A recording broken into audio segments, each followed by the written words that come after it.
Hi guys, and welcome to another episode of Kabir Considers. In this video, we're going to react to Here's Why You Never Mess with the Tomb of the Unknown Soldier. Now, why would you do it? You know why it's there, or at least you've got a good idea why it's there. It's clearly a sacred place, like it's guarded 24 hours a day.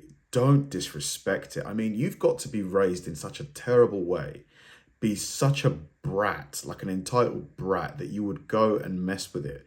There's clearly like a line that you're not meant to go beyond.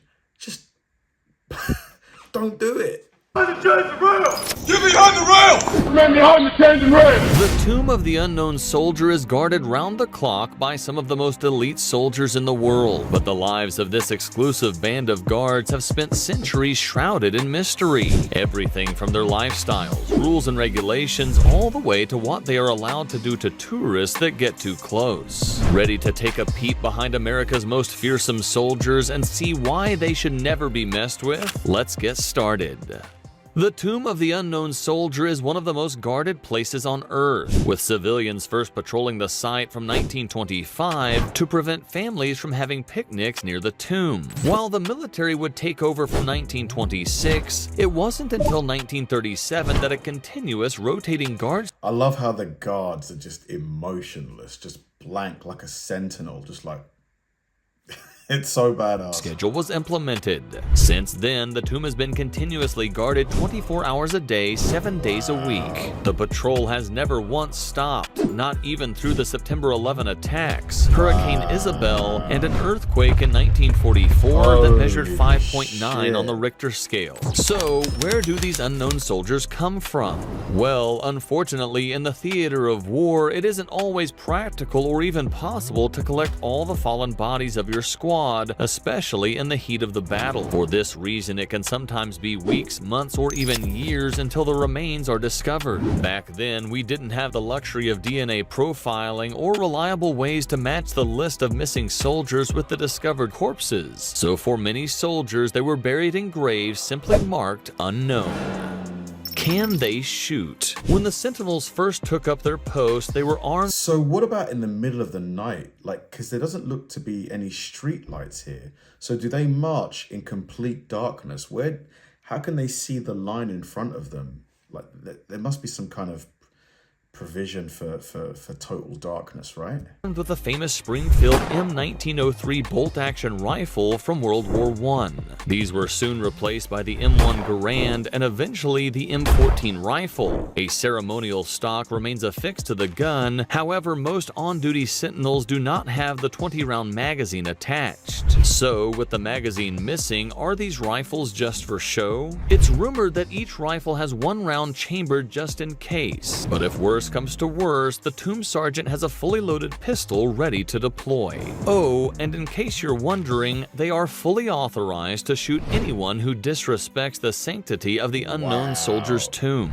So, even if you were kind of sure the rifles weren't loaded, you wouldn't want to take your chances. Remain behind the chains and rails! It's like, why would you, chance it? Some people really just, it's hard to describe them, Why would you just... Tomb guard salary. The burning question on everyone's minds, how much do these elite soldiers get paid?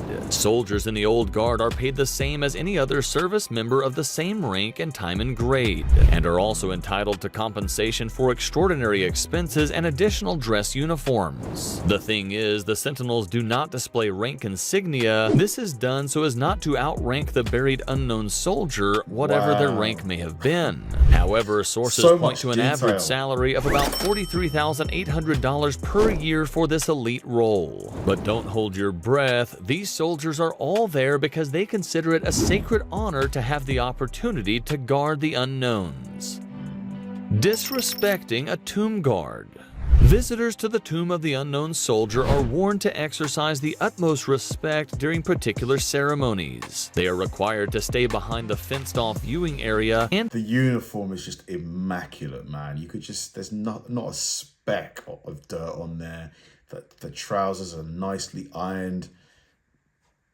A1. To remain standing and silent for the duration. If anyone tries to approach the tomb or is too loud and disruptive, the sentinel will interrupt the ceremony and give a single verbal warning while moving his rifle to the ready position. It is requested that everyone maintain an atmosphere of silence and respect at all times. If that person continues to breach the tomb or be disruptive, the tomb guard is authorized and expected to use lethal force. Wow. Has it been done before? Get behind the rail! This can be anything from laughing or talking loudly during parts that demand silence, crossing the chain boundary near the tomb, or acting inappropriately. The Tomb of the Unknown Soldier is a place where tourists, Karens, and inconsiderates are taught a thing or two about respect. It is requested that all visitors remain What are you doing, lady? What are you doing? chains and rails at all times. Behind the chains and rails. Where do sentinels live? Guards of the Tomb of the Unknown Soldier have a few accommodation choices available after their shift. While most of the sentinels live in adjacent barracks at Fort Myers, for those that have 24-hour shifts, they can retreat to a secret hidden quarters buried under the steps of the tomb's amphitheater. When they're not sleeping or on active duty, sentinels use the space for study and training. Their day begins at 5 a.m. with arrival at the Tomb Quarters 1 for duty. The tomb guards will inspect the quarters, prepare their uniforms, review orders, and receive their duty assignments for the coming day. At 6:30 a.m., the tomb guards inspect the trainees' readiness and uniforms. No wonder the outfit is immaculate, the uniform, because someone inspects it on the daily. Trainee meets relevant standards, the tomb guards may allow them to walk the first morning guard change known as a bolo at 7 a.m. The evening bolo will be the final change and walk of the day. Between 8 a.m. and 5 p.m., when the public is allowed access to the memorial, tomb guards will perform several ceremonies including walking the mat, changing of the guard, and various wreath-laying ceremonies. Why tomb guards are so elite? The Old Guard is essentially ceremonial special forces, and despite their seemingly repetitive and easy job, they represent the very best of the best the Army can offer. It's so elite that less than 20% of all volunteers are accepted for training, and of those, only a fraction pass training to become fully fledged tomb guards. No way. Special number 21. I mean, it takes a certain kind of person, because are they allowed earbuds to listen to, like, podcasts maybe?